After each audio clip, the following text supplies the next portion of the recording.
Corona के पहले attack के बीच हर वो प्रवासी मजदूर सोनू सूद को नहीं भूल सकेगा जो उनकी मदद के लिए से बचा और घर लौट सका। कोरोना का ताजा हमला हुआ तो लखनऊ के 2 मददगारों ने खुद को नेकी के मिशन में झोंक दिया। लोगों की मदद में दिन रात भूल बैठे। अब लोग इन दोनों का लखनऊ का सोनू सूद उन्हें बुलाने लगे। कोरोना महामारी की मार से यूपी की राजधानी लखनऊ भी अछूती नहीं है, लेकिन संकट के इस दौर में लखनऊ में भी कुछ लोग मददगार बनकर आगे आए हैं।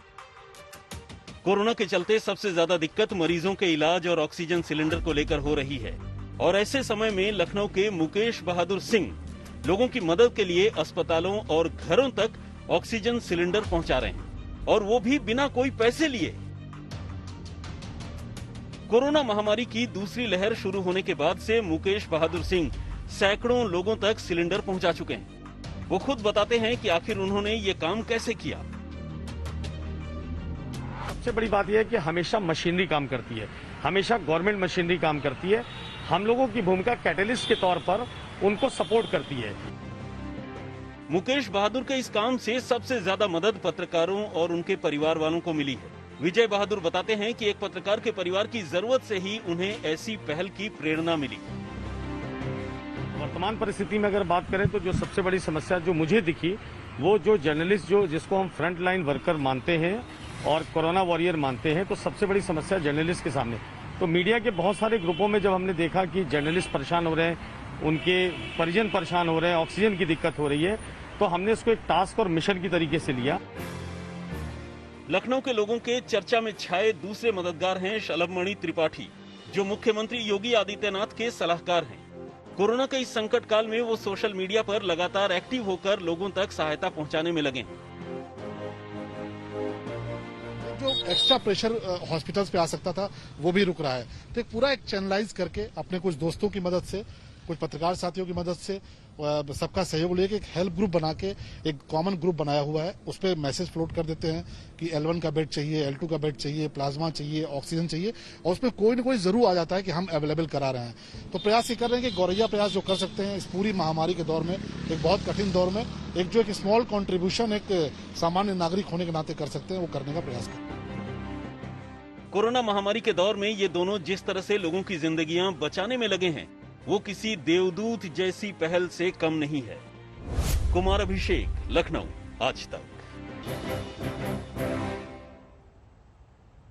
कोरोना ने हालात ऐसे दुश्वार बना दिए हैं कि जीते जी ना दवा मिल रही है, ना बेड, और मौत के बाद शमशान घाट नसीब नहीं हो रहा है।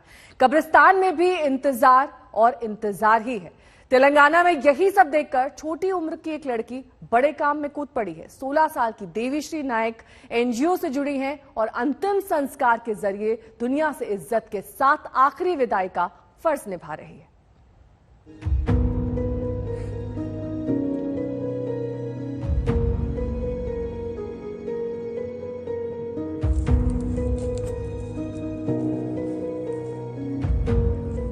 छोटी सी उम्र और इंसानियत का जज्बा ऐसा कि ये लड़की लोगों के लिए मिसाल बन गई है। कोरोना काल में ये लड़की ऐसा काम कर रही है कि पूरे तेलंगाना राज्य में उसकी तारीफ हो रही है। 16 साल की देवीश्री डॉक्टर अन्नन सेवा फाउंडेशन नाम के एनजीओ से जुड़ी वॉलंटियर हैं और लावारिस लाशों का अंतिम संस्कार कराने में हाथ बटाती हैं। इनमें कोरोना संक्रमण से जान गंवाने वालों के शव भी शामिल हैं।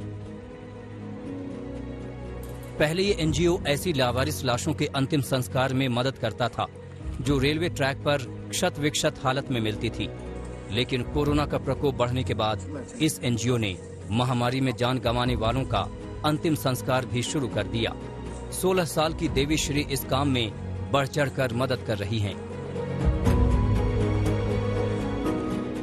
दरअसल देवीश्री इस एनजीओ से लॉकडाउन के दौरान जुड़ी। देवीश्री वॉलंटियर्स की ऐसी टीम का हिस्सा हैं जिसमें सभी महिलाएं हैं। देवीश्री इंटरमीडिएट की पढ़ाई करने के साथ समाज सेवा कर रही हैं।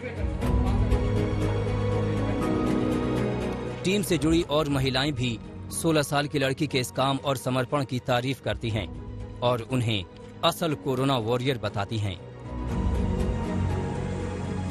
तेलंगाना से आशीष पांडे के साथ आज तक ब्यूरो।